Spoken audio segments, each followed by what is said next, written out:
अरे आज डोसा बनाउनु के बनाउनु छ डोसा है डोसा खाने होइन त डोसा बनिँदैछ ल डोसा हेर्नुहोस् ल यो हो हाम्रो साउथ डिस है इन्डियाको साउथ डिस वाला हो डोसा तपाईँहरूले बाहिरमा देख्नु भएको होला यहाँ चाहिँ सरले आफै बनाउनु हुँदैछ हो डोसा त अलिक बिग्रियो नि ल है भिडियो बनाउँदाखेरि बिग्रिहाल्छ कहिले काहीँ अलिक नर्भस फिल हुन्छ नि त त्यही भएर अलिकति सर कति मिनटमा बनेर डोसा रेडी हुन्छ भन्दा 1 मिनटमा एउटा डोसा एक रेडी मिनटमा एउटा डोसा 1 मिनट पनि लाग्दैन 1 मिनटमा डोसा रेडी सरले चाहिँ उहाँले बनाउँछ डोसा चाहिँ यहाँ है यो डोसा भइहाल्यो यो बनाएको मैले होइन यो हेर्नु कति दामी छ है खतरा अनि यो माल चाहिँ भाइले बनाएको लोकराम भाइले है यो पनि दामी छ नि ए नरिवल चटनी पनि देखाइदिनु अच्छा नरिवल चटनी नरिवलको चटनी दामी नरिवल चटनी पनि छ अब सर एउटा डोसामा चाहिँ कति चम्मच मसला हाल्छ भन्नुहोस् एउटा डोसामा 2 चम्मच है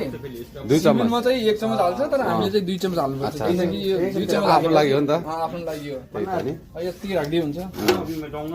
अब डोसा यसलाई चाहिँ ट्याक्क पल्टी गरी यस्तो अब यस्तो हेर्नुहोस् डोसाको सेप दिँदैछ सरले डोसाको सेप दिनुहुँदैछ ट्याक्क यो भइहाल्यो हेर्नुहोस् होला कस्तो गर्नु सरले स्पिड हेर्नुहोस् सर स्पिड पक्रिनुहोस् भइहाल्यो डोसा रेडी भयो है ओके डोसा बनिसक्यो